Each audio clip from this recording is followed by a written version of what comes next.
Hello, everyone. I'm Leanne Hill. I'm so honored to be here with everyone. Really excited to be here to share our grain trials project. I'm going to go ahead and start sharing my PowerPoint, which is kind of my outline here today. And let me get that all set up. I will introduce you to our presenters. I'll be moderating this. Is that in the slideshow view now? Looks good. Yep. Okay, fantastic. So you are in the Rocky Mountain Heritage Grain Trials, grassroots research to identify grains of the past for food systems of the future. And I'm excited today to be joined with some of our grain trialists and research partners. So let me first lay out a little bit of the logistics that we have for today. Presentations, we have 4 presentations for you today, and we would like to save questions for the end of all of the presentations, so feel free to pop your questions into the chat box so we can have those lined up and ready to roll. If you have clarifying questions, we'll try to answer those in the chat box as well. And then again, saving technical questions if possible for the end of the presentations. We may be able to have breakout rooms. Each presenter today has a different area of expertise. So if we decide to do breakout rooms and have time for that, you can really hone in on those expertise with our presenters. Our tech manager is Abba Kaiser. Thank you so much for helping us today. You probably answer questions in the chat box, I bet, if people have technical needs. And you may also contact helpdesk@seedalliance.org for technical assistance during the conference. Big thank you to Jennifer Ungamak and Gabriela Villavicencio for their support of the Spanish translation. So appreciate that support all around. And our recording manager is James Haldane. This session is being recorded and will only capture active speakers. So if you would prefer not to be included in the recording, you can use the chat and you can catch this replay in the comments. Here I'd like to share the conference agreements with you all, and need to move my screen here a little bit. Excuse me. Oh dear. One moment, please. I put the chat box right in front of right in front here, and I can't seem to move it. Abba, can you start reading these? I've got them blocked on my screen. Sure, yes. So we all have a role in tending to this space. During this conference, we agree to, number 1, speak only for ourselves and make space for others. Number 2, be as present as possible. I know it's hard these days. Be aware of who is missing in each conversation. Number 4, remember that no one has a monopoly on truth and everyone's experience is valid. 5, critique ideas, not people. 6, listen to our bodies and tend to their needs. 7, give some grace for technical, thank you, and logistical difficulties. And the last one here, give some grace for human imperfection. Thank you very much. Okay. And having a little technical difficulty with forwarding. Here we go. So again, I'm Leanne Hill. I've been the Heritage Grain Trials Manager for the past 6 years, and that has been such a pleasure. It's been a really incredible journey, and I'm going to share some of that with you today. And I've been with Rocky Mountain Seed Alliance as the program director during that time. We have Chris Salem with us. She is one of our grain trialists and grain enthusiasts. She is with Rio Grande Grain. We will learn more about them. Ron Boyd is also with Rio Grande Grain and La Villita Farm in New Mexico, northern New Mexico, and he has experience both as a grain trialist and a grain farmer that he'll be showing some of the tricks of the trade and tools of the trade with growing these very unique grains. Emily Lockard is joining us as a research collaborator at Colorado State University's Southwest Colorado Research Center. I had the great pleasure of working with her on the research trials over the past year. And I thank all of these wonderful people for joining me in this journey and this endeavor. And again, here's what we hope to provide and plan to provide for you today. A snapshot is going to be a quick one of the Heritage Grain Trials Project, a speed overview of the program, and a summary of the field research that we conducted this year, which coincides a lot with the 6 years of grain trials research.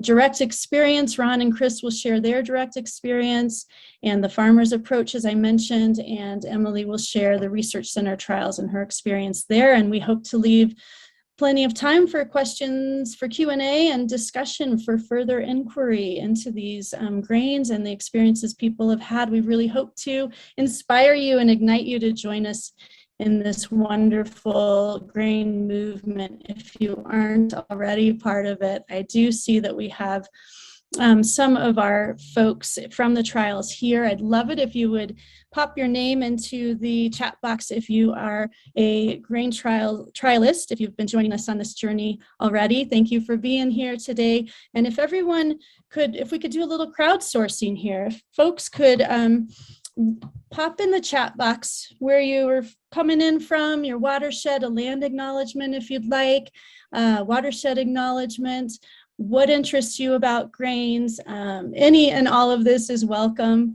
We would also like to know, what precipitation do you have, do you receive where you live and grow? And you could put elevation, you could put climate considerations, anything that you think might have play into growing heritage grains and really growing any kind of seeds and food in your climate and place and space on this planet.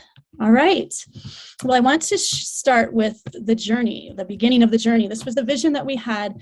We basically wanted to revitalize a heritage grain tradition because we were noticing in the Mountain West that a lot of the grain traditions had really fallen by the wayside. And it's such an important part of our food system, our regionalized food systems. And we wanted to support it in places where it was already happening and also revitalize it where it wasn't. And Leanne, and sorry, the I'm just gonna method pop in real quick, just to Sure. a quick reminder to just speak a little bit slower for our interpreters if you can. Sure. I know it's so much to share in such little time, but Thank you. Thank you. Yes. So the way that we wanted to proceed on this journey was by engaging a grassroots network of growers that would help us identify these grains of the past that could be compatible grains for the future. So one method, one model that we looked at that really inspired us was Bioversity International's Climb Mob format, where farmers and growers receive a package of seeds to trial. Now, we did ours a little bit differently. They were using more of a blind trial approach. We invited people to self-select the varieties that were of greatest interest to them, because we really noticed the relationship that we form with our seeds and the crops we grow is, we have different reasons for forming those relationships. We had people coming with grain heritage of their own from other places that they wanted to reconnect with grains that had been lost along the way.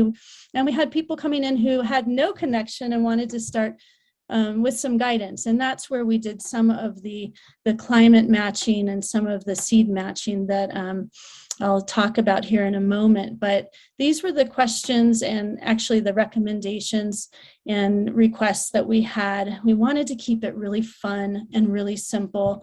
We asked participants to, again, start with varieties that were of interest, start small. It was really easy to be like a kid in a candy store and want to trial everything. I'm speaking for myself, but also hearing that from other trialists. But starting small with up to 6 varieties, 3 to 5 seemed to be the most successful for people to really create, form a relationship with that crop. And we asked people to return twice the seed they've received if they could. And with a lot of grace. There are a lot of plot failures and things that would prevent that. But if they could, those were circulated back into the trials to keep the trials going. We also encouraged everyone to keep the data very simple. As much as we wanted some hard numbers and all of that data, we wanted people to stay engaged and to enjoy the process. So again, participatory trials, and really up to the trialists to co-design this along with us or just on their own, however it worked best for them.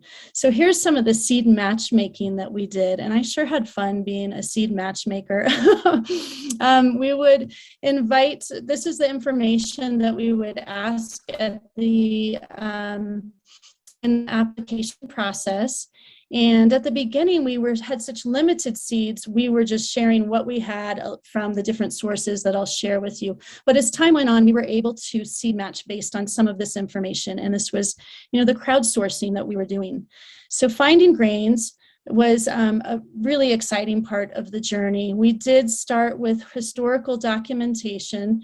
This is a wheat variety classification guide that was published in 1922, and it offered, as far as wheat goes, because we came in without much baseline knowledge either. I learned alongside the trialists, and for me, that was really a beautiful part of this journey.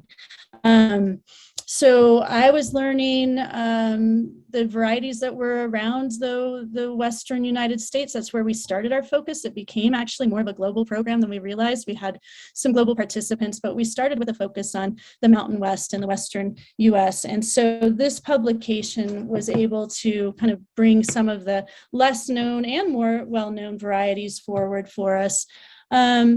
So we were also able to find in this publication, the wheat classification guide, some of the varieties that had already been growing throughout a wider range. And we thought that they may have adaptations already inherently within them. And that was exciting as well. So you can see this is Sonoran wheat in 1919, the distribution in that 1 year, there was about 244,000 acres in production.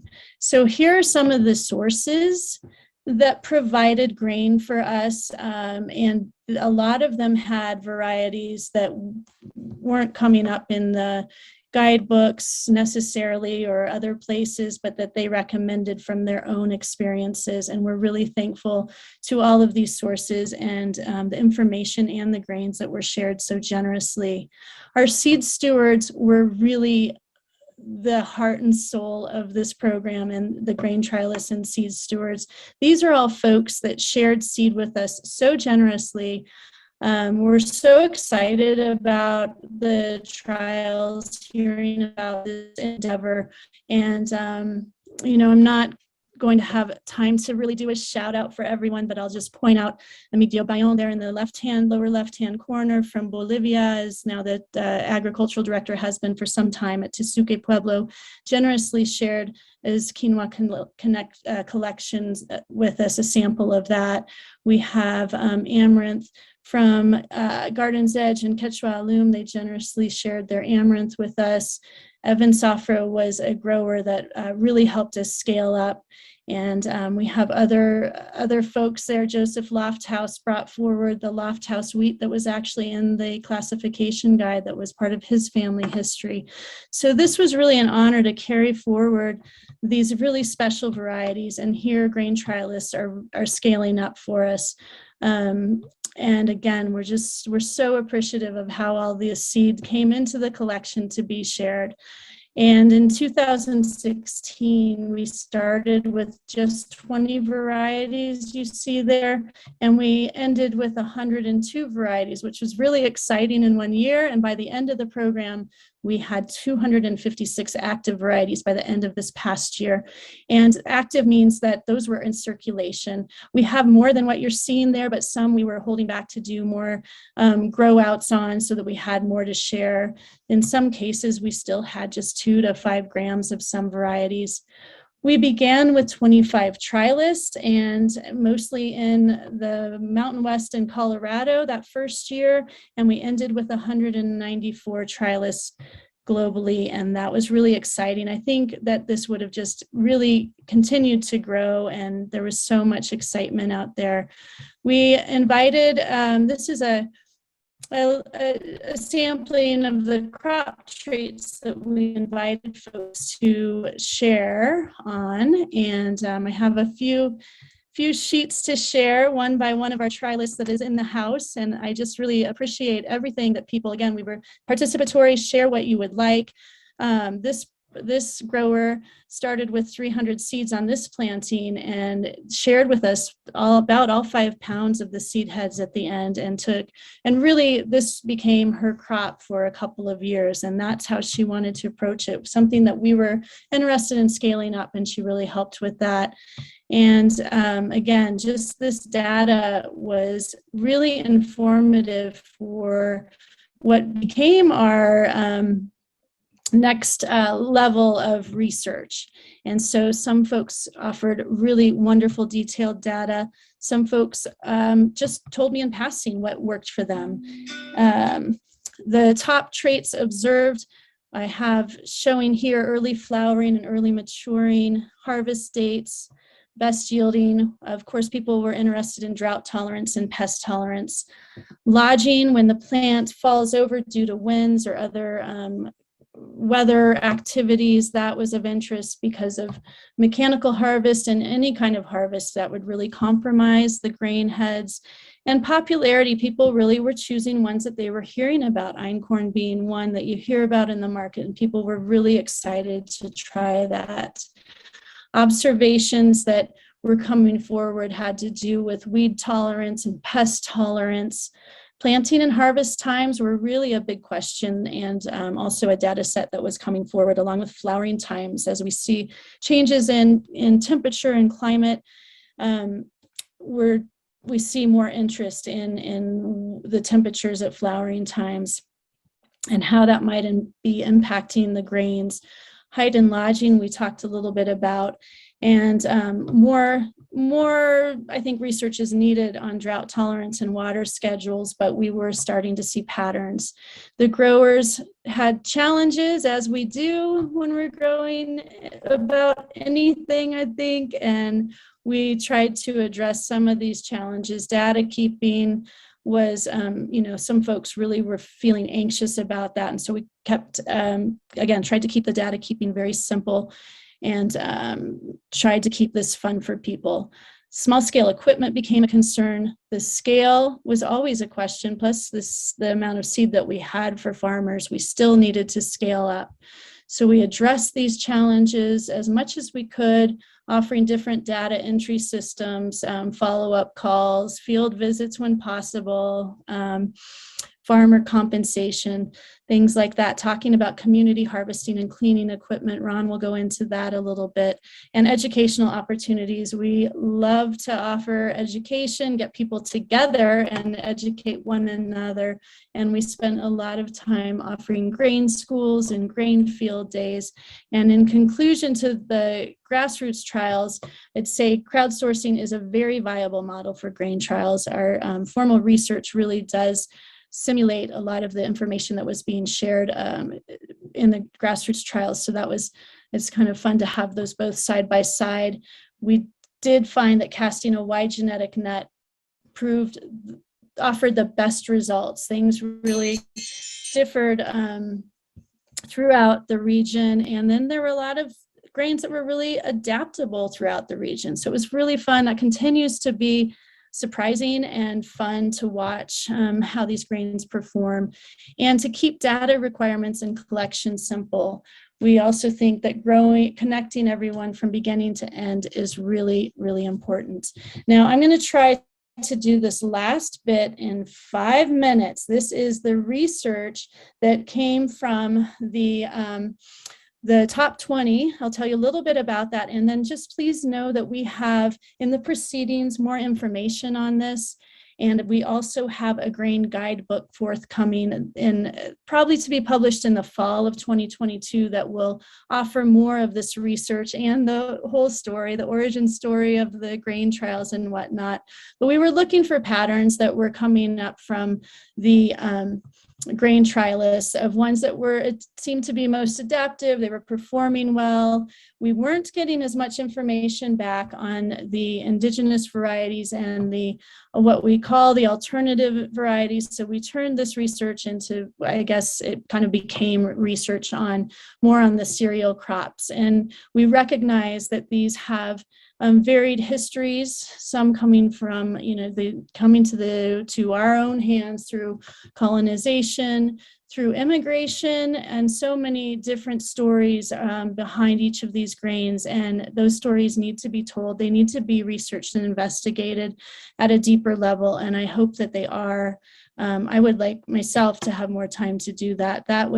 These trials were really based on just the growing of these grains.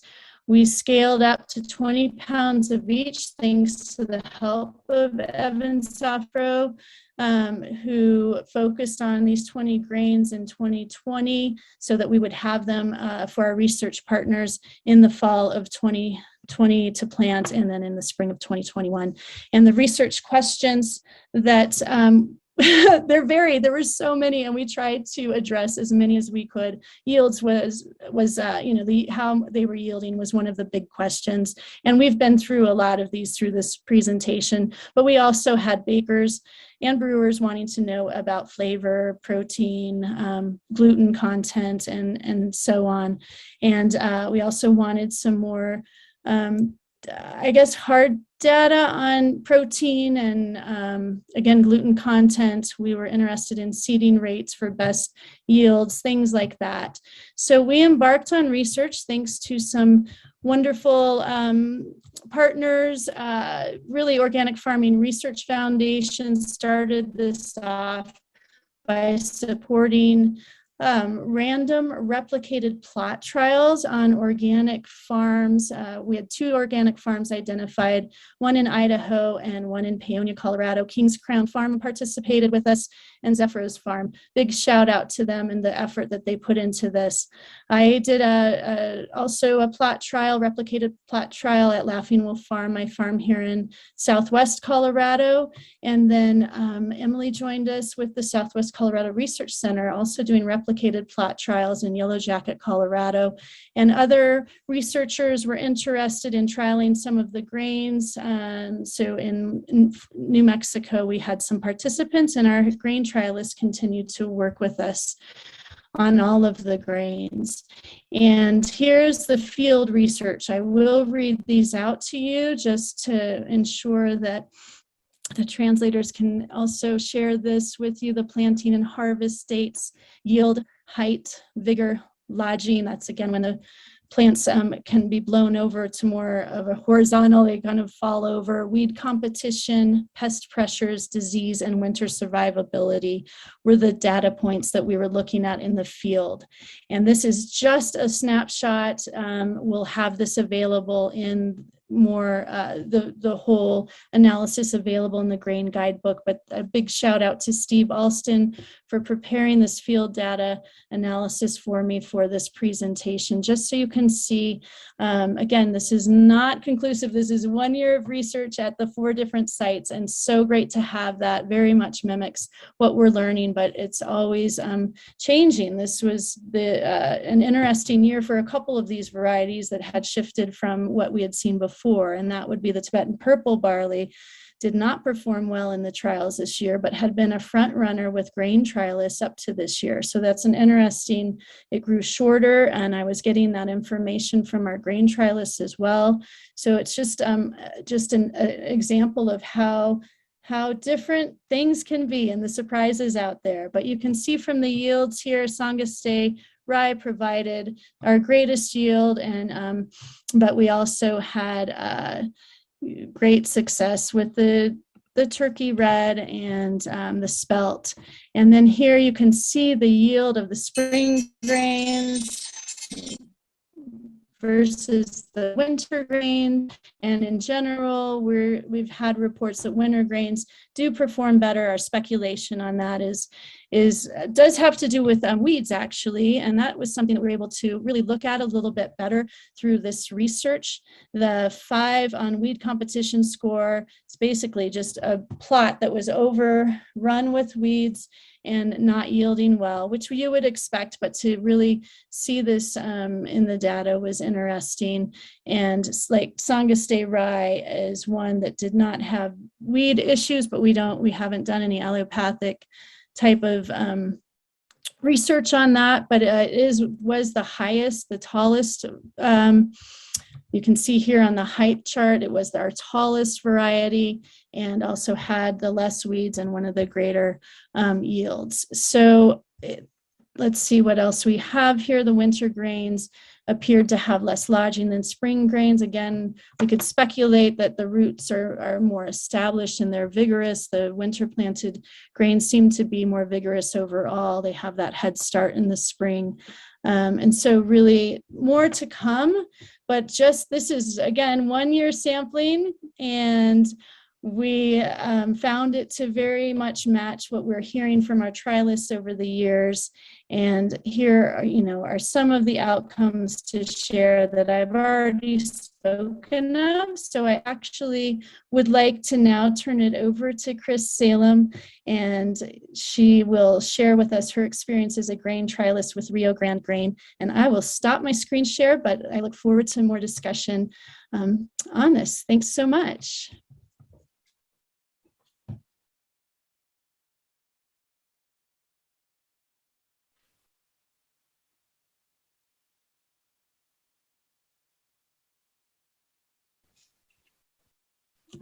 Let's see.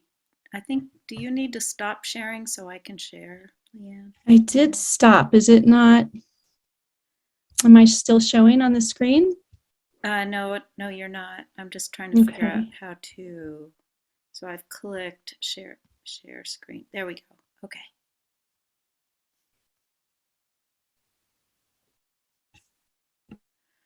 All right. Well, all right. So thanks, Leanne. That was a great foundation of. I can say a lot fewer words now. Maybe I can get done in time. So anyway, it's really a delight and an honor to have the opportunity to present about our Grain Trials project. I'm Christine Salem, and I'm a co-founder with Ron Boyd and 5 or 6 other folks of an organization we've been calling Rio Grande Grain. And we all met and got inspired at Grain School that was put on in early 2018 by Rocky Mountain Seed Alliance and the University of Colorado at Colorado Springs. And we got inspired, decided we want to get involved in the grain trials. I think for some of us, it had mostly to do with we wanted to bake with these heritage grains. We're all bakers and also gardeners, and one farmer, Ron Boyd, and excuse me, I need to clear my throat. So the exciting thing is that we thought we were introducing heritage grains to northern New Mexico. That was our kind of big goal, and with the idea of finding out what works here, growing it out, and getting more farmers involved in the grain movement, as well as bakers and millers and hopefully distillers and maltsters and brewers, etc., in the whole grain chain. But to our great delight and surprise, it turns out, as Leanne demonstrated in her presentation, there were grains grown here. Actually, northern New Mexico was considered the breadbasket of the state up until just about the First World War. And actually the Spanish colonizers, Juan de Oñate and his gang of conquistadors and friars and missionaries, brought Sonoran white wheat, was planted as early as 1599 in an area they called San Gabriel. and which is now called Okeyewinge Pueblo. And the friars were eager to get that in the ground a year after they actually arrived here in order to to make bread for the sacrament. So, so we really just wanted to find out what worked here. We wanted to do some experimenting with grains that were maybe considered spring growing grains that could be successful in the winter, and then we also wanted to, as I said, bring together all the stakeholders in what is often referred to as the grain chain. And so not only did we start growing grains, but we also got involved with attending events and workshops that attracted farmers and bakers and consumers, but also presenting at those workshops about our project and what was doing well. And, you know, why some of these grains are, why wheat is not our enemy from a human health standpoint, and why these heritage grains are actually beneficial to the soil, much more so than modern grains, and certainly more beneficial to human health. So from you know, Leanne went really well into the research methods as far as what we were evaluating. We really just wanted to provide actionable data to farmers, and so we kept pretty good data, and we were counting germination rates, measuring the height at various stages, noted the date and various when various grains started to, you know, to boot and move into the various stages, milk stage through, you know, harvest, and the variability of harvest, any tillering. We were actually counting tillers, any lodging information, and also keeping track of certainly yield and vigor and ease of harvest, and you know, shattering, uniformity of ripening.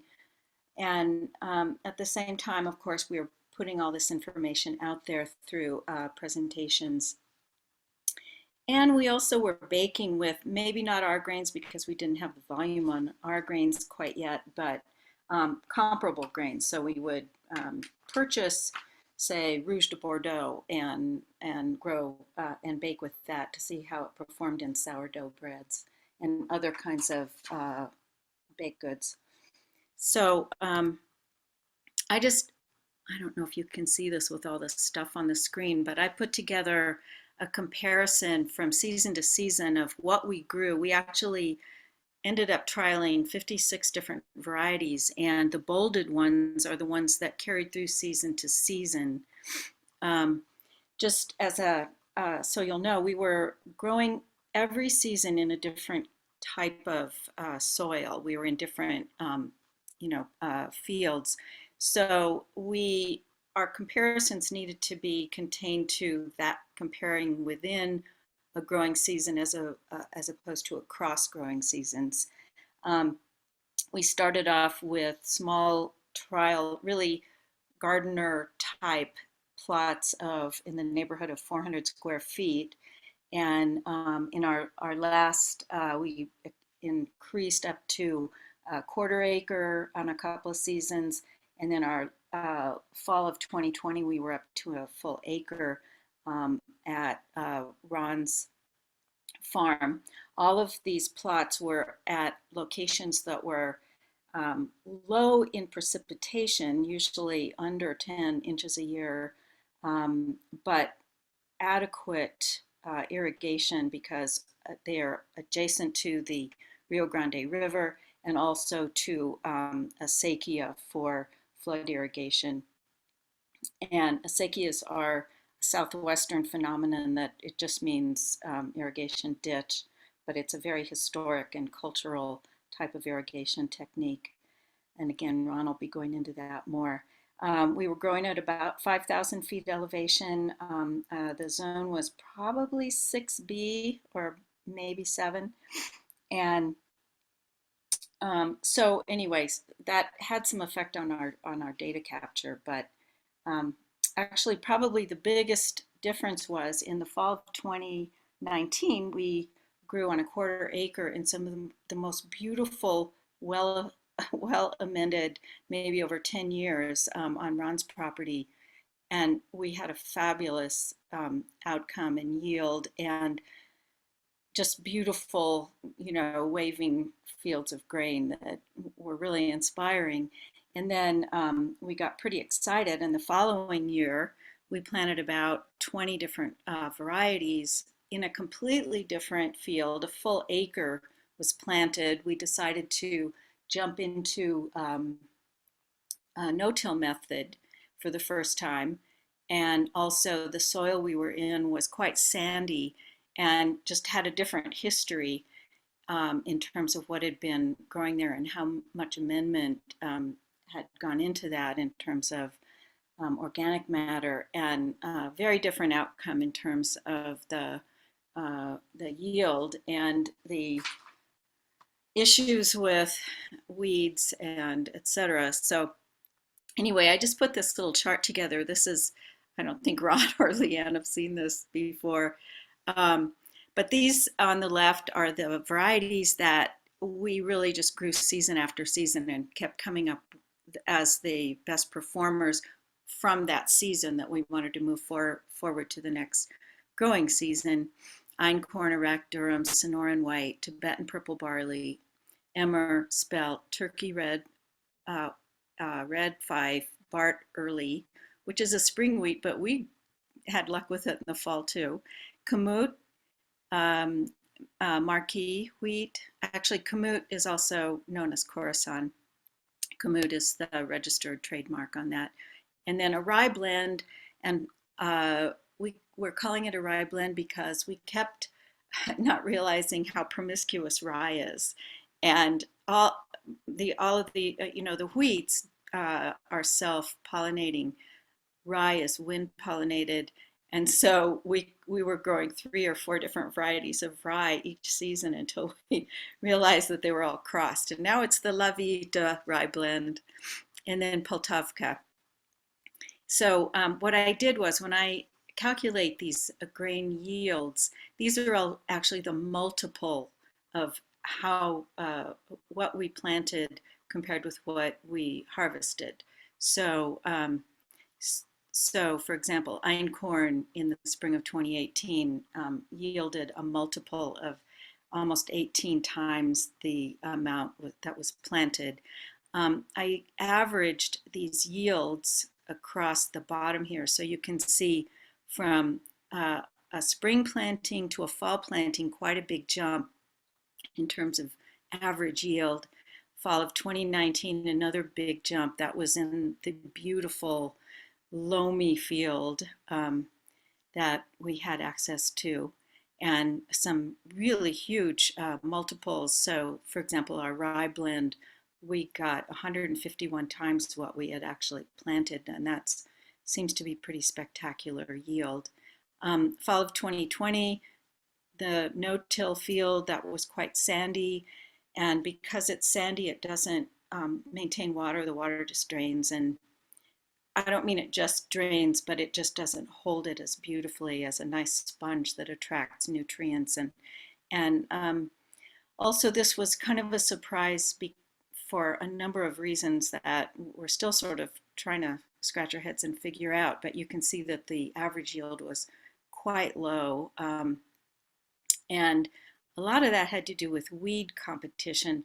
And we had come to the conclusion from past fall plantings that a fall planting was the way to go, at least in our region at 5,000 feet, and with all of this, the precipitation issues and our poor soil, very, very poor soil in general, was that planting in the fall, we could really get ahead of the weeds, and the grains would grow tall and outcompete the weeds. And so not only did they require less less irrigation, it was less work, requiring less weeding, and that just wasn't the case in this particular fall 2020 planting. In the spring of 2021, in this same field that we planted in the fall, we planted a spring crop of Tibetan purple barley and of kamut or Khorasan, so that we could do a spring fall, a really head-to-head in the same field spring to fall test. And so you can see that the spring planting was much better on both of those varieties.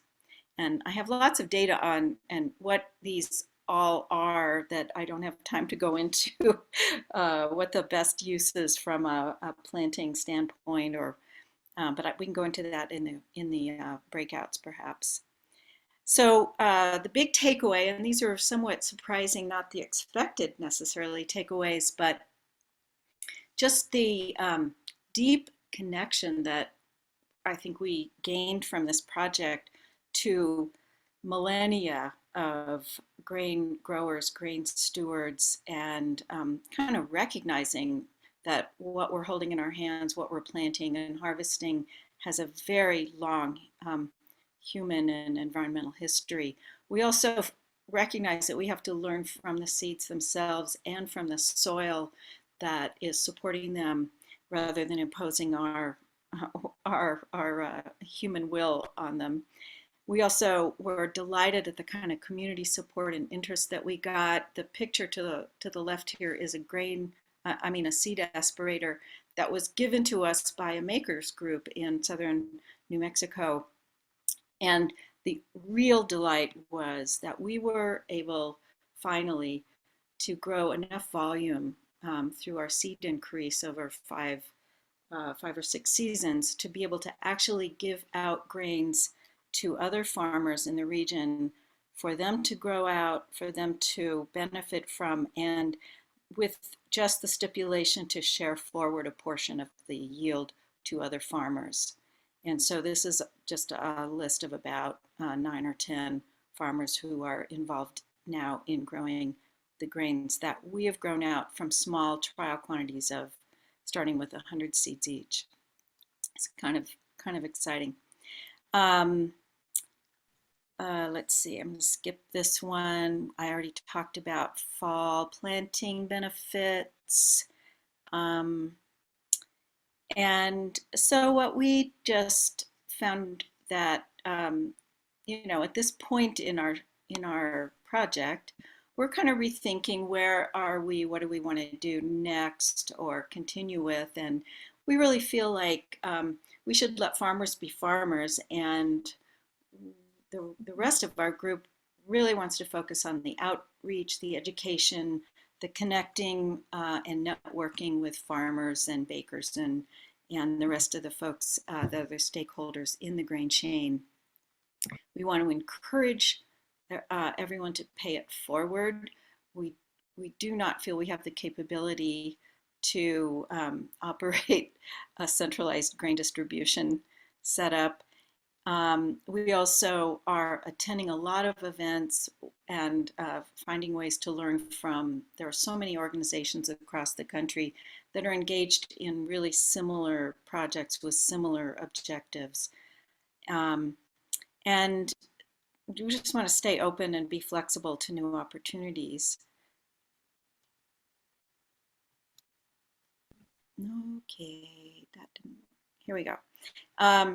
And I think lessons of scale was one of the big ones for us. We wanted to grow out and get into bigger quantities, but how you do that, and here's an example, planting 100 seeds by hand on our hands and knees. Here's Ron using a walk behind seeder, and when we got into, and then here's a seed drill that we used when we were in the 1 acre field. Oops. Cleaning, we went from hand cleaning using, screens and a fan to winnow. Here's another example with using a pedal thresher and some winnowing, to using a combine that Ron's going to talk more about. This is a small scale combine, but that same season, some of the field was hand harvested using a scythe, and we were tying them into sheaths, and some of it was able to be harvested using this wonderful combine. The ultimate is being able to have access to a clipper for cleaning seed and having it ready for either baking or to distribute to farmers for planting. So I would say scale challenges was something that we really need to address. We need to figure out how we can help farmers by supporting them with infrastructure at whatever scale they're at. So that's seed drills, combines, clippers, gravity tables, dehullers, storage, transportation issues, mills. How do we support that? Is it a situation of equipment sharing? And there's all kinds of issues that go along with that, from location, portability, outsourcing. You know, are these owner operated, or is it come one, come all, and hope you? How do we help people operate and work with these different this different machinery? We really need to focus more on head-to-head tests for drought tolerance. The climate issues are real and dramatic in our region, and we have discovered some grains. For sure, Sonoran wheat, Sonoran white is drought tolerant. The rye are very drought tolerant and tough grains, very good grains. Iraq durum, marquis. We know those are all good, but we could be doing a lot more testing on that front. And the other thing that we really need to focus on, here we are promoting farmers growing grains. Well, our farmland in this region is under tremendous pressure from development, and the issue of water transfers and water leases going to agribusiness and putting the farmland under greater pressure to be sold for development. So this is a really important issue, and new young farmers need access, obviously, to farmland. So this is an area we need to focus on as well. We did have a couple of, I just want to talk quickly about a couple of awesome events that we had this year. We had a field tour in our grain field this past summer, right before harvest. So this was the end of June. And we had about 40 people out. We toured them through the fields, talked about each grain, the benefits of the grain, how it grows, how we like to grow it, and then we always do a tasting when we do a live presentation. So you can see we were offering up rye cake, rye crackers, empanadas, 5 or 6 different kinds of bread that were made with different flours that represent what we were growing in the field, and so folks could see how delicious they are, in addition to being wonderful from a human nutrition and a environmental standpoint. The other thing that we did that was kind of fun was we weren't going to make any money doing this. We just wanted to engage consumers in actually baking with flours made, freshly milled flour, milled from these grains. So we did a little thing at a farm stand where we were selling rye flour, freshly milled, tabletop mill, rye flour, Sonoran white, and Rouge de Bordeaux. And we demonstrated the milling, and we sold 1 pound quantities, and it actually was quite popular, and we got to talk to folks about these grains and how great they are to bake with, and they're just delicious. So we have integrated all of our learnings into our goals for going, for the future. This is just how we sort of envision engaging, starting with the farmer, going through maltsters, brewers to consumer on the one hand, and millers, bakers, and consumers on the other side. And this is our team. I love this photo. And I just thank you for your interest and attention, and we'll be glad to answer any questions in the breakout room, I hope. Yes, Or thank contact you. me directly. All right, thanks everybody. We'll have contact information posted at the end of the presentation as well. And Chris, thank you so much. What a wonderful journey you've been on. And I'm really glad I got to join you for it and try some of that incredible food. It's fun to have trialists that are bakers and chefs and cooks, as well as farmers. So we are going to turn this over to Farmer Ron Boyd, who really was such a blessing to these trials. And thank you, Ron, for being here today. I know it's a busy field day, but we're lucky to have you. And I saw just a mention in the chat room, I know there's a lot of information, questions, and great information in there. And I hope we can engage in that conversation more at the end of the presentation. So thanks for your patience, and thanks for sharing information in there. All right, take it away, Ron. Okay, Good afternoon, all. I'm going to buzz through everything as fast as I can. I've got a number of pictures to share there that I figure pictures are worth 1,000 words. And if there's any questions about them, we can go through that later. Hey, to begin with, I want to give a big shout out to Bill McDormand and Leanne Hill, who, as I knew, were Rocky Mountain Seed Alliance when we all got initiated. And they just made this whole fun thing really happen. It was a connection there at UCCS several years ago, which was just a great event and really inspired us all. So a little background, I come from a farm history, but, kind of small scale. Whereas most of my work's been, under 10 acres, this year we're on about 100 acres. So we're really exploring new equipment and new ideas. I'm sure there's a lot out there that has more savvy about it than I do, but it's a great learning. So Chris is going to post the pictures for me because she's more technically capable than I am. Again, you saw this picture. This was just the beginning of our plots. And so I went through a few pictures next, Chris, just to kind of show scale of what can be done and what we did it with. Right here, you see this was micro sprinklers to begin with. And again, it was like 50 seeds at a time with several different varieties. So that was the beginning of a spring. Some of the tools that got used in the beginning, walk behind has been a very useful tool. That's a Grillo 8 horsepower. And that's what I've done acres and acres and acres with. But like I said, on these 100, we've scaled up. Next, Chris. Next photo. And, some of the scaling up meant, they call this a tractor. It wasn't a tractor and it's not a trike. It's a farm tool that I could pedal. So it's got strikers on there. Next, Chris.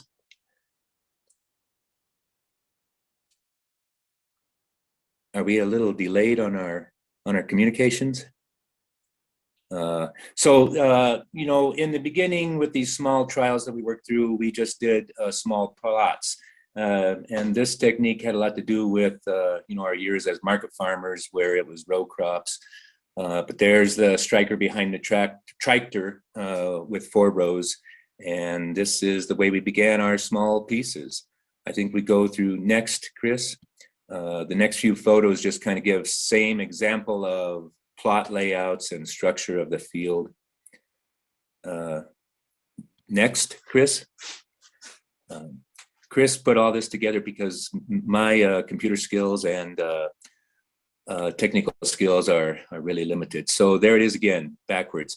Here's the project that we started at Los Luceros, which was, I think, spring of 2019.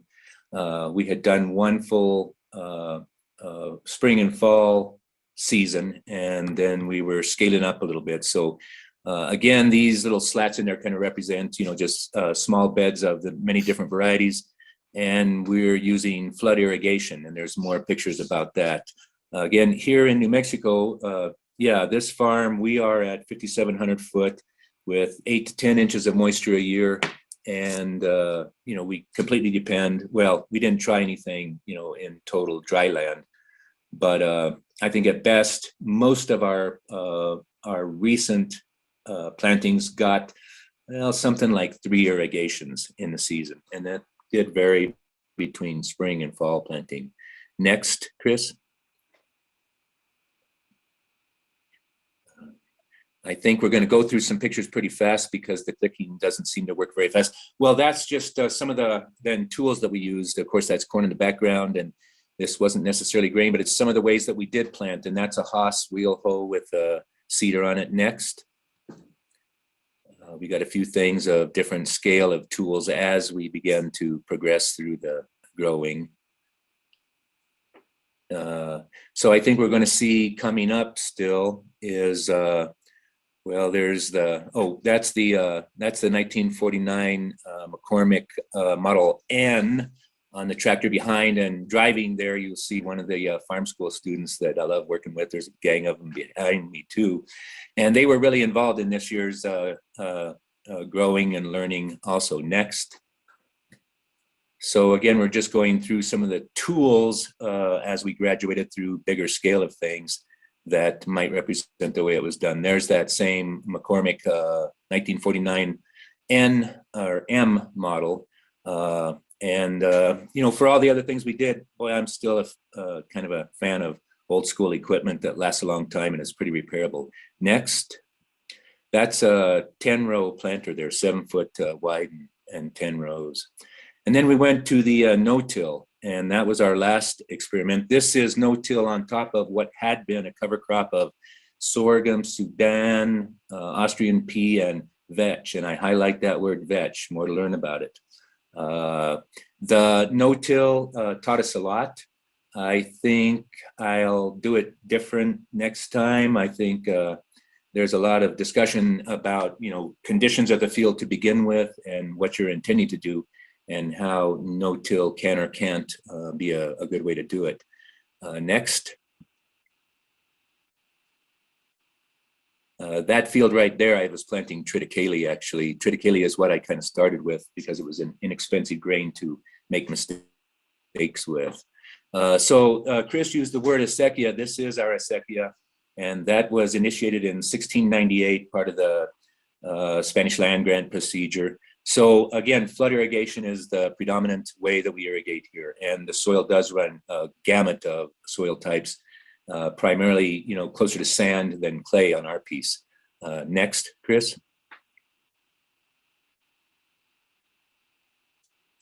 Asekia irrigation has a lot to do with flooding, and here is an example for those of you that ever been around it. I mean, siphon tubes were kind of familiar in the far past, and that's what I'm still doing a lot of. But you know, the kind of soil we have, we can flood irrigate. Those beds were about 24 inches wide, and we had 4 rows of grains planted in each one. So flood irrigation was able to saturate it adequately. Next. That was there at Los Luceros, which is just upriver from our farm. And this was just a different angle for those of you who haven't been around flood irrigation. And some of you are that fortunate that, you know, the sky gods give you rain, but we didn't have such a fortune here. Next.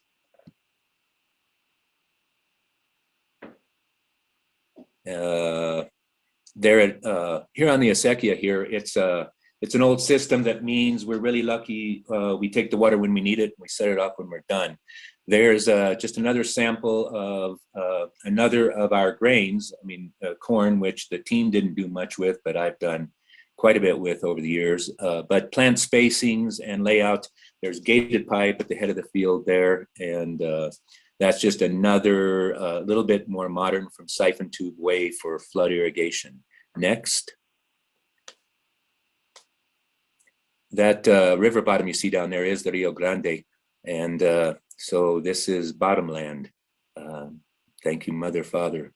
And there it is again. I mean, that's just flood irrigation, and on corn, it probably irrigated it too much, but we have that kind of water. Next. That corn is turquoise flower corn from the Southwest here, a long history with credit due to our grandmothers, grandfathers, and spirit. Next picture will be, these were the trials that Chris made a specific mention to, it's an older part of our field that has been worked for a long time. Worked means, we practice beyond organic. I was certified for about 10 or 12 years, and then that evolved. But I consider ourselves beyond organic with biodynamic principles and pretty traditional old time scale farming. So these beds just laid out all the different varieties, 4 rows in each bed. And this plot was overhead irrigation with just overhead impacts. Next. A lot of Siberian elm around here, and that's what you see around us, and that's one of our big competitors. Beautiful wood, though. We're coming up on the next one, which would probably be more of the development of this field as it went from, let's see, this would have been fall planted. Probably we were about late September, early October. This would be the following spring, that same plot, again with, I think, 12 varieties we had that year. All of this was planted both with earthway cedar and that Haas cedar, also planted by hand. So the gardeners that I was working with were really wonderful people. It's a great team, the Rio Grande Grain.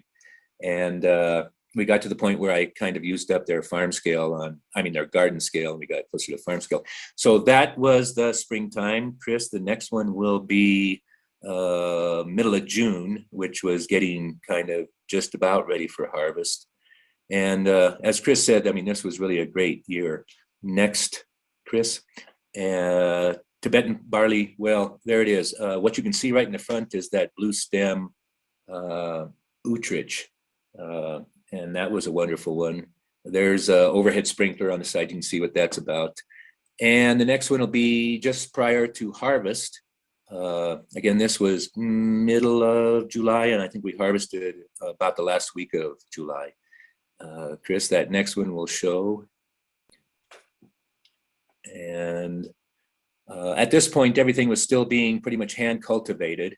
There we are, ready for harvest pretty much, all but the einkorn. Einkorn is, one of the slower to germinate and one of the last to harvest as well. The next photo, Chris, will be the combinita. And combine, too many, or combine, if we better knew the word, that tool, that wasn't it. Combine is pronounced combine, but it combines reaping and threshing for those who aren't. So in our last field, this is just an example of different type of irrigation, again, overhead. And we had a sorghum Sudan, that long list of green manures in there to use ahead of our no-till plan. Ron, a few examples of how I'm gonna give you the 5-minute warning. Of course, this is 1939, New Mexico, and those of you that know sickle, that's, yep, too fast. No, 5-minute warning. 5-minute warning. Oh, we better bleep through real fast. So it's just going to be a series of, harvest and techniques, and any more questions, you can leave them in the chat box. There'll be my email also. I'm technically slow, but farming apt. So I think if that picture of the combinita comes up, it was the combinita that really changed the picture on how things are going. There's some, Chris, go through them just as quick as you can there, bleepity bleep.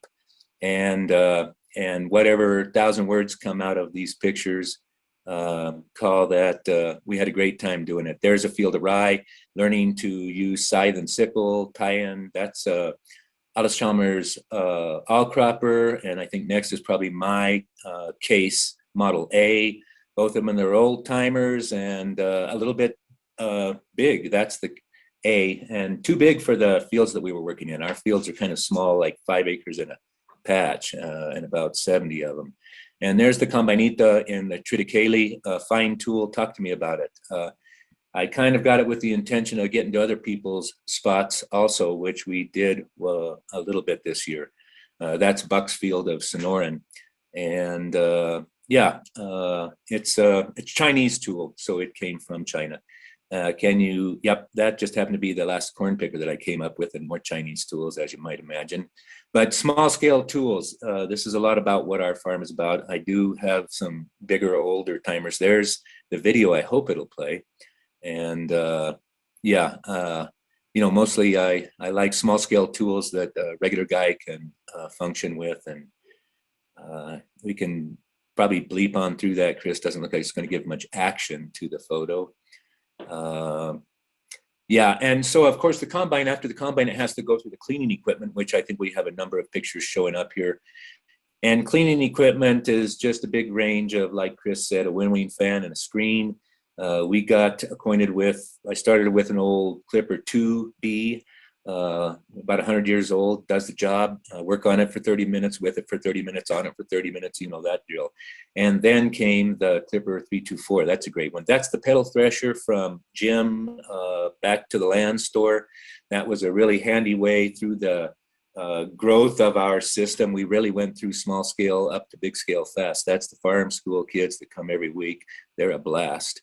All this said, as Chris bleeps through, we're baking bread from here. Oh, that's an idea about powering a leaf and twig chipper, or more or less a hammer mill for threshing. And you can see it there, powered by an exercise bike, and that was part of the evolution of our skills also. There's another way of threshing. And, what we really learned a lot about in this grain was working with community. And I love that. That's not my grandfather's, but he had tools like that. Those are just cleaners. And then we're probably coming up on the Clipper 324, or the old red one. There's the 324. And the kids, when those kids come, they work with enthusiasm. They took home some of their own crops that they planted. And it's one of my favorite days of the week. Yep. And we might get to the end there. There's that old red Clipper 2B and the pedal thresher. And on the other side, you can see some old corn shellers. And this year I ran 2,500 pounds of corn through those shellers. So more to say about the grain. I'm going to continue to plant crops on my own. This year there's Alba barley. Before it ends, there's what that combinita is, and some technical details about it that follow, should others be interested. On a small scale, it's a winning tool. And so I'll be planting, I planted some fall crops about ready to be harvested. Well, no, they're just coming up, but they'll be harvested this summer. And thanks for the opportunity. Jibber jabber, that's about as fast as I can go. If there's any questions in the thing, I'm slow with my fingers and faster with my lips. So give me a call or come visit. Hey, we welcome extra hands. Ron, Okay. thank you. Adios. Thank you for taking us out in the field with you. I feel like we got out of the room and into the grains. I really appreciate that. And I know you have so much to share. Well, so this is just a sample. Thank you. I guess we'll move along. I want Emily to have enough time to present, and Emily Lockard with, here we go. I guess we'll let you self-introduce. Thank you. Sure. Are you guys seeing the correct presentation view there? Yeah, now we're seeing the presenter view. The presenter view, okay. Let me switch it then. We first saw the full view. Now, there you go. That's it. There you go. Okay, awesome. Well, thank you. And yeah, it's better to leave the university person to last, make sure the farmers have time to talk. So I was working at the Southwestern Colorado Research Center, which is a part of Colorado State University. And I've recently switched positions, but I'm still in the same area, and now I work for Extension. And so if you're wondering where I'm at, I'm in this little corner of Colorado. And so I was in Yellow Jacket, Colorado, where I did these trials. And I cold called Leanne and had gone to a grain school in Colorado Springs and was interested in trying different things. We're a really droughty area, we're high elevation, trying to figure out what are different crops that producers could grow. We have these 3 acres that are certified organic, and it kind of rolled into a project that Leanne was working on, and so it worked really well. The water that we have at the research center is all piped, and so we use side roll and also center pivot for irrigating. For this project, we used side roll. Our local crops, we have a lot of alfalfa in our area, which is a valuable crop. It's sold to dairies in Texas and New Mexico, but it uses a lot of water. And so that can be a problem. And that's a growing issue. This last year, normal water allocation is about 23 inches. And this past year, farmers were given 1.7 inches on this specific water district. And so they really had to pool their water and make some hard choices. So that's kind of how I've come to these grains of what are alternative crops that are value added that producers might be able to grow in our area. And so this is just, no one needs a reminder in Colorado where we're at, drought monitor, looking at how droughty we are, looking for our trends, we're getting warmer, looking at our soil moisture. We don't have very good soil moisture right now. So what do? We're looking at wheat water needs. How can we match those water needs with when our water is on or when we receive natural precipitation? So folks are talking about planting, winter grains can really capture that water well. And there's a graph, I've listed some links if you want to learn more, but really matching, one is the growth curve of those grains, and then when do we have water available? And so this past year, our water was turned off pretty early for the area, so it was turned off in June. And so that's a little early, for full development, but we were able to squeak by with these grains. So a little bit of kind of how I got to trialing these grains. And then we're also exploring the local market. So people are really interested in alternative crops of local crops, and we have different millers in the area, bakers, things like that, that we can hopefully then add to that local commodity and be one piece in the whole chain. Some other grains, just as an aside, I also planted some trials with the Land Institute out of Kansas. And so doing trials with perennialized wheat in Kernza. And so all of these things are just alternative, different crops that might better match drought and water needs of our area. So Leanne talked a little bit about the trials. We were thrilled to, or I was thrilled to work with Leanne, and she was able to provide the seed, which was the big step was, where am I going to get any of the seed? And so she gave us seed for fall planted, spring planted, and then from work that she had done, and also Nana Meyer in the past, of going through the 1923 wheat bulletin and then picking out and ordering some of those grains, growing them in small quantities. So this is kind of the overview of what's been done. This is our field layout. I know this is small, but the little squares are our individual plots. So we plant those in 6 by 30 feet typically. And there's some smaller ones for our variety trial that we planted 15 foot long. And there's some strips, and that's when we had more grain, we were able to do some bulk seedings. And the whole idea is to be able to bulk up the seed that we have and give that to farmers. That's my main goal, is to be able to, not just keep this in trials, do research, but then also connect it with farmers. So there's a little talk about equipment. This is how we would normally plant with a grain drill. This is about a 20-foot grain drill. And we would cultivate, use packers, things like that. But then for our trials, we use this 6-row cone planter. And so we can use individual small packets of seed and be really controlled in our plot layout. So we can do that randomization that Leanne was talking about. And kind of buzz through this, but for our fall trials, we planted at about 120 pounds to the acre. And through this is, I know, different theories on this. And so that was some of the advice that I was receiving. I didn't know where to start. Obviously, the higher rate you go, the better weed competition, and it competed great with weeds. I learned you really got to get those awns off, but you have to get those awns off, or especially with einkorn, it will really clog that drill. We had some issues with squirrels and things like that, but generally things did pretty well. Some things I wouldn't plant in the winter again, like Tibetan purple barley, but emmer really seemed to pull through.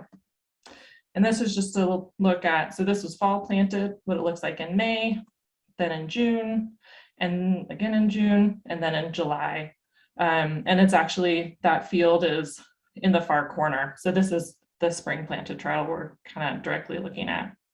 And this is after we harvest. So then looking at the spring planted, kind of recalibrated, planted this at 80 pounds to the acre.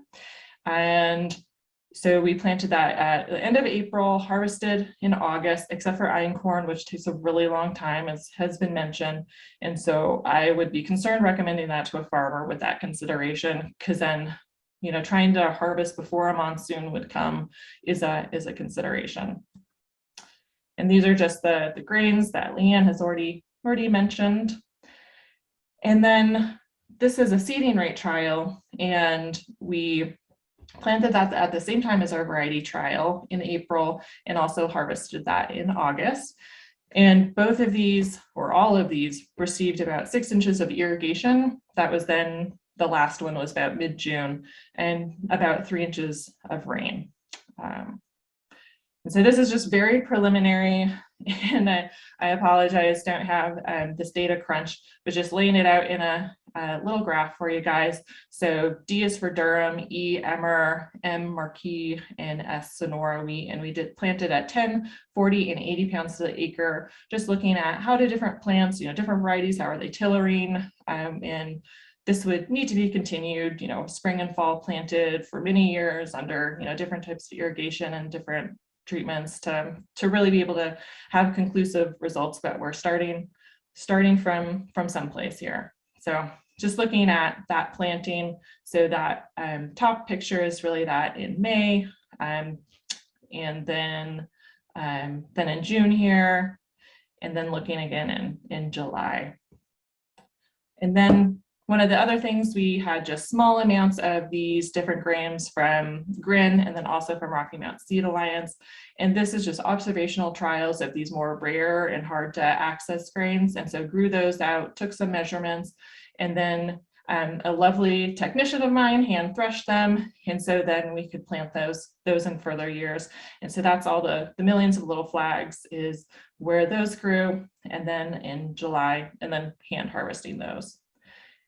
In our other plots, so we have a Heggie, and then I threw in this other seed cleaner. So we, you know, we'll use a blower seed cleaner for cleaning our seeds. We're cleaning them plot by plot. We're a little bit different in our goals, but this is the equipment that we use. And you can see on that Heggie, another one of our interns is holding a cloth bag. And so we collect those seeds plot by plot to keep that separate as we're doing our research. That is what that research center is really set up well to do small plot research. And just with harvesting concerns, you know, we're looking for that moisture around 12%, can do that kind of, you know, bite test on it, old fashioned way. We also have a GAC Dickie John machine where we can test our moisture levels. So the role that I hope to play in my past position and this position that I'm in now is, you know, connecting in those local food systems. We have this great bakery up in Norwood, and they have a community mill that I've been able to go up to and mill flour at, really working with farmers on how do they directly sell, what are the markets available, because I really, you know, we can't promote a product if we can't connect those dots to make sure that there are markets for farmers. And connecting with the equipment. I saw one of the questions about deholing equipment. We have a farmer who grows spelt locally who does have deholing equipment, that seed cleaning, harvesting equipment. Those are all really big concerns as they scale up. So what's next? Hopefully we can continue these trials and build that volume so that we can give seed to farmers for them to be able to go on and grow their businesses. I am currently working on an enterprise budget and trying to gather information on the costs related to farming with heritage grains, and so that I can help distribute that and then help farmers to make informed decisions about how to integrate this as an enterprise or consider it as a new enterprise. And supporting those, you know, local infrastructure, you know, coordination concerns. But hopefully there'll be a lot more coming out. As Leanne said, there'll be more research results forthcoming. And with that, if you have questions for me, you can reach out, call, email. I'm happy to answer any further questions into the future. So thank you. Emily, thank you so much. Thanks to each of you for sharing so much information. You can see that we all have a lot to share and a lot of enthusiasm, and we have some other experts in the room here that I'm excited that have joined us, and we just have a few minutes for questions. So rather than going into breakout rooms, I'd propose we stay here in the main room and just share some discussion on some of the questions that came up. I'm going to pull those up in front of me. I guess I'll start at the top and see how we can do here. JD asked about quinoa grown in North America that has gluten, well, two types that have gluten characteristics because they were bred with grasses of North America in order to be able to grow in North America. I am not familiar with these two varieties. I don't know if anyone else is. If you are, please unmute and share with us. This would be a great question for Amigdio Bayon, and I would be happy to ask him, and maybe we can share in the comments unless somebody has an answer right now to that. Okay. And Jeremy's saying, can one even breed a grass with Chenopodium? So, and JD, you have a hand up. Do you want to unmute? Or is that from before? Unmute. Did that work? Yeah, it looks like. Okay. The source of the person making the comment was a doctor teaching about gluten for people, sensitive to gluten. So he said that people are often tripped up. They think they're on a gluten-free diet, but the quinoa that they're eating actually has gluten in it. So that's the trail I'm on. Sure, and a good trail that we were on to, we did do some gluten analyses, some of the lab analyses that we'll share on the top 20 and not on quinoa. So I appreciate the question, and I hope we can find out more about that. Does anyone? And I hope I have my details right. I swear I wrote down the notes because I was fascinated by what he was saying, and then I looked through my notes and can't find it, but I will look, and if I find it, I will touch base with you, Leanne. All right, thank you. And Rosario is saying Chenopodium cannot cross with cereals. So we'll see what kind of conversation we can carry on in the comments there. Oh boy, the questions are coming in hot here. I feel like I should hit some of them that came in early, and then I'll circle back. And Dave Reed made a good point that in a question type of comment that I very much appreciate. I'm wondering if a main goal of this type of work could be simply to preserve the crop species by growing them out.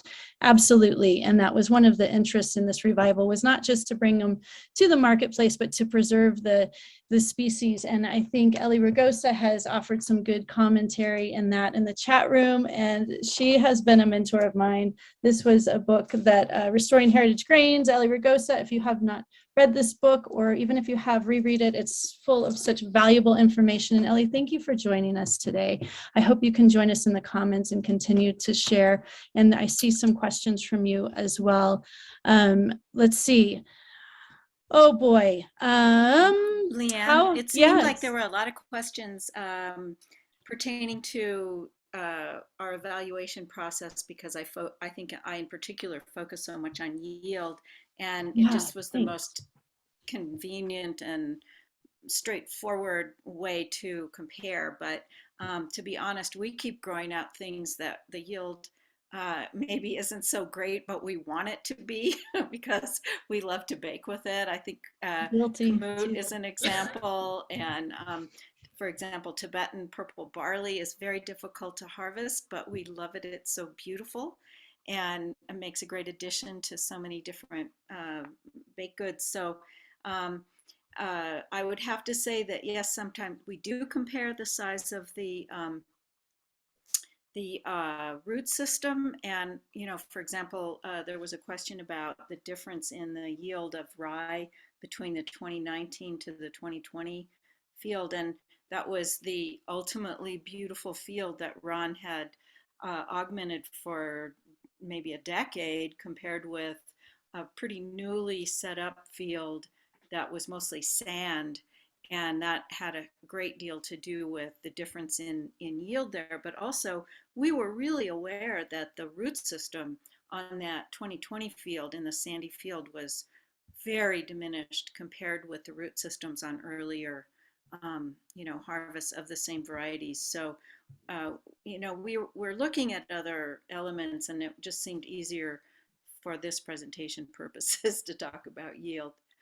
And yes, there are many, many different varieties of the spelt and the emmer that I kind of just narrowed down for purposes of this presentation, but there's thousands of varieties of heritage grains to be working with.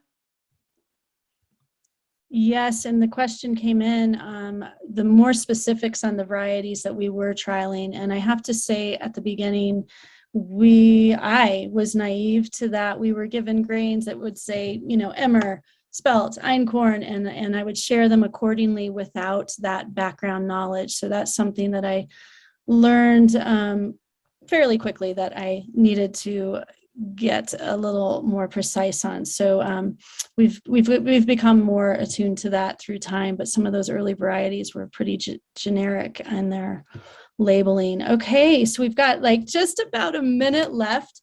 Chris, can you work the chat room in a couple of those questions? I think there was one, Ron, on planting.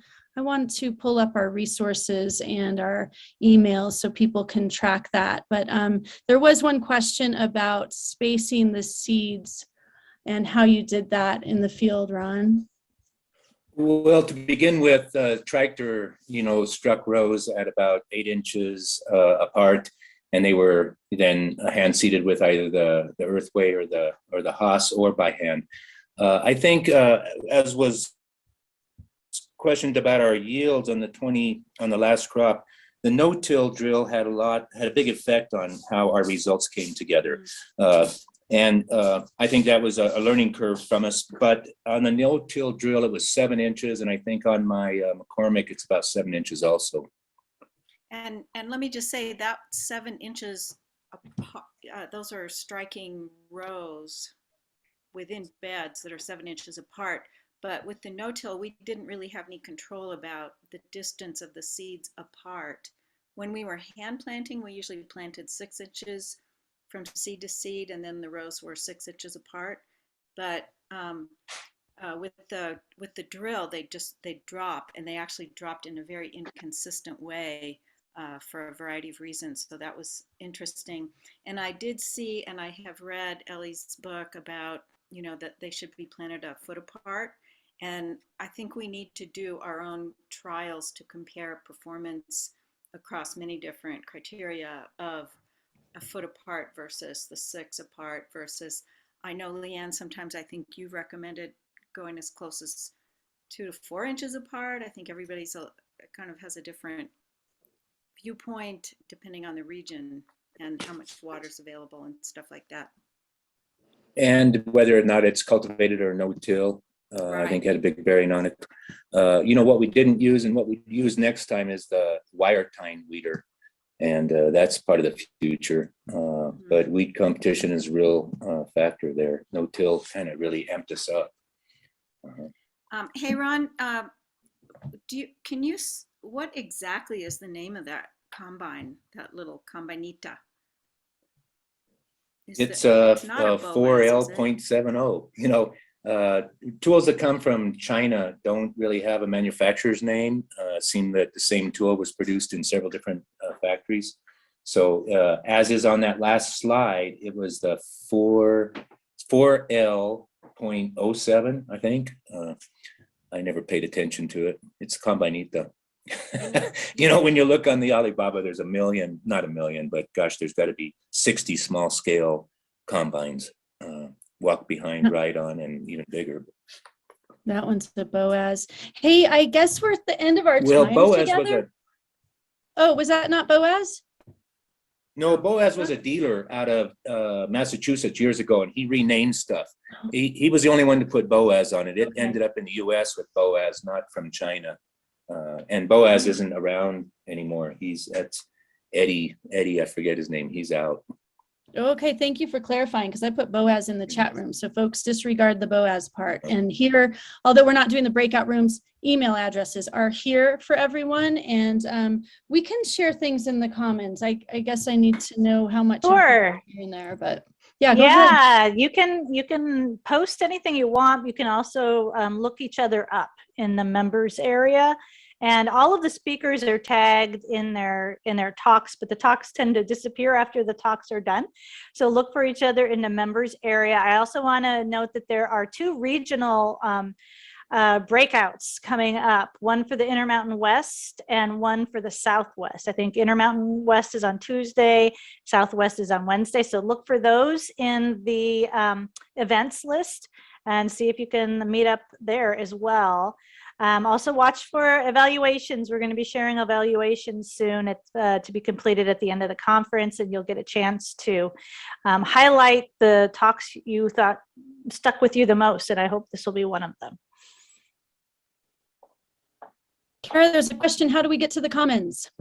Can I turn that to you? Well, There we go. there Abba's you got go. Abba's got it. You should be in there. Yep. Thanks you all for joining us. Really a pleasure to be here today. Appreciate it.